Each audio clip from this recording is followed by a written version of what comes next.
This is CNN Student News. It's Thursday, May 29th. I'm Carl Azus. The first story we're covering, President Obama's speech yesterday at West Point. It was a graduation speech at the U.S. Military Academy, but it was a foreign policy speech too. The president wanted to define how his administration has dealt and would deal with other nations, basically represent the U.S. on the world stage. He's been criticized on this issue. Republicans say America has lost influence in the world under President Obama's leadership. Critics say the U.S. has appeared soft on issues concerning the Syrian civil war and unrest in Ukraine. The president highlighted his administration's work to end the war in Iraq, wind down the war in Afghanistan, kill terrorist leader Osama bin Laden. He also said that true leadership isn't only having the world's most powerful military, but in doing the right thing. Time for the shout out.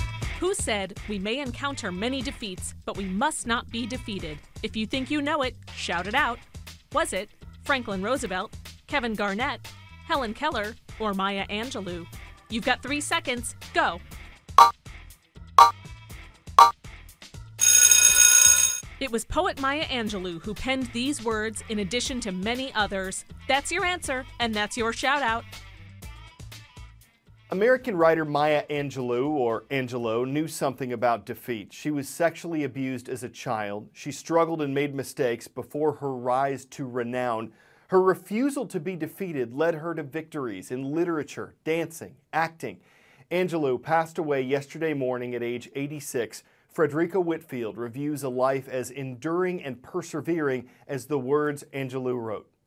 The hells we have lived through and live through still have sharpened our senses and toughened our will. Celebrated poet and activist Maya Angelou may have been speaking about herself on that day in 1995. Born Marguerite Annie Johnson in St. Louis, Missouri, April 4, 1928, the hells she lived through began at the age of 7, when she was raped by her mother's boyfriend. After she spoke out against him, he was beaten to death by a mob. Young Marguerite blamed herself. I was 7½, and my 7½-year-old logic deduced that my voice had killed him. So I stopped speaking for almost 6 years. And it was during those years of silence that she discovered poetry and her love of art. Her poetry was first physical, winning a dance and drama scholarship in San Francisco, then later touring Europe in 1954 in Porgy and Bess. But her growing love for the written word took her to Egypt and Ghana, where she became a newspaper editor. In Ghana, she met Malcolm X and returned to the U.S. in 1964 to join his fight in the civil rights movement. After Malcolm X's assassination, Dr. Martin Luther King Jr. asked her to join him. He was killed on her birthday, 1968. The following year, her first memoir was published, I Know Why the Cage Bird Sings. More bestsellers would follow. Blazing trails on the big and small screens, she directed documentaries. Her screenplay for 1972's Georgia, Georgia was nominated for a Pulitzer Prize. Maya Angelou was nominated for a Tony Award. She won 3 Grammys, and in 2011, President Barack Obama presented her with the Presidential Medal of Freedom. I am the hope and the dream of the slave. And so, naturally,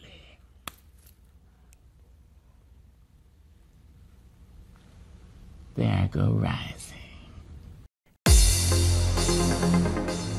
Janesville, Howell, and Tuscaloosa are 3 cities in 3 states that are on today's CNN Student News roll call. Janesville's in Wisconsin. The Craig High School Cougars are there, kicking off today's segment. Next to Howell, Michigan. It's where we've got the Highlanders on our list. They're watching from Howell High School. And in Tuscaloosa, Alabama, it's the Eagles we're talking about. Thank you for watching at Duncanville Middle School. A great mystery we covered this school year involved Malaysia Airlines Flight 370. It hasn't been solved. The plane hasn't been found. No wreckage has been recovered. Malaysian officials released satellite information earlier this week. Experts used this to conclude that the plane crashed somewhere in the southern Indian Ocean. But critics say there are some holes in the data, that it's not complete, and the search itself has been put on hold. Wednesday marks the last day for the Bluefin 21 to carry out its underwater search for flight MH370 in the southern Indian Ocean, just around 1,600 kilometers away from the western coast of Australia. Now, it's carried out more than 20 missions over the last few weeks, searching an area of around 40 square kilometers at a time.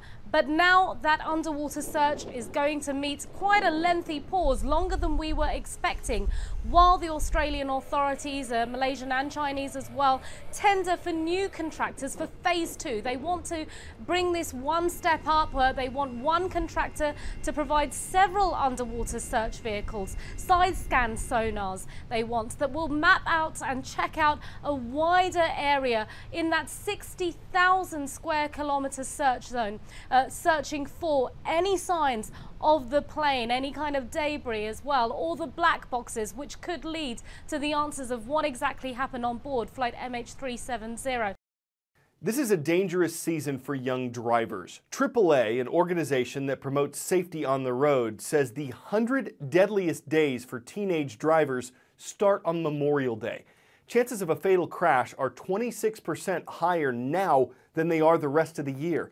So they've released a few tips on driving safety. 1. Drive only when you have somewhere to go. Just driving around for the heck of it can increase the risk of a wreck. 2. Spend some time driving with a parent. Might not be as fun as with your friends, but they've been driving a long time and can explain how to handle different situations. Also, the more friends you have in the car, the more likely you are to crash. 3. Drive less at night. AAA says more than half of nighttime crashes happen between 9 p.m. and midnight. George Orwell's book 1984 was published in 1949. Aldous Huxley's Brave New World 1932. Ray Bradbury's Fahrenheit 451 1953. They all imagine what the world would be like decades or hundreds of years in the future. Scientists are trying to do that now, but with cities. What if you could build the perfect city from scratch? What would it look like? Around the globe, developers are trying to answer those questions.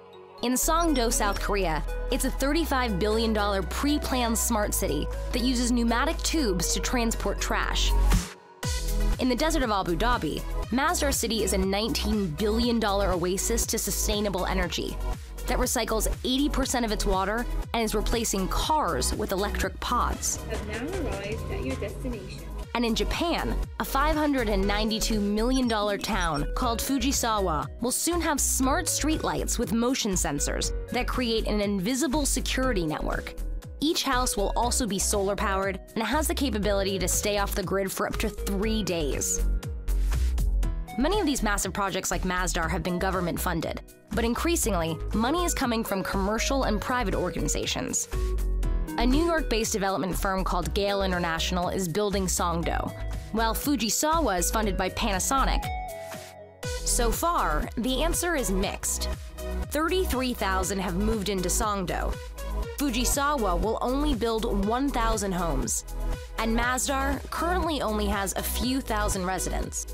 To attract more people, Masdar has deliberately courted academics and scientists, teaming with MIT to build a satellite campus, the hope being that the masses will follow the brains. In each case, these custom-built towns seem to be more laboratory than final product. Each is trying to look into the future to see what tomorrow's generation will need. One thing seems clear: the world's major cities aren't going anywhere, but these pop-up cities may very likely show us all how to live better.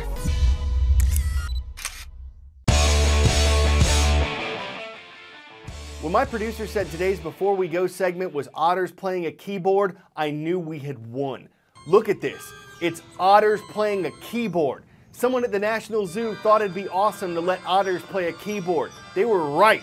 These are Asian small-clawed otters. They're participating in a zoo program that's supposed to help animals get creative and stimulate their senses of sight, touch, and hearing.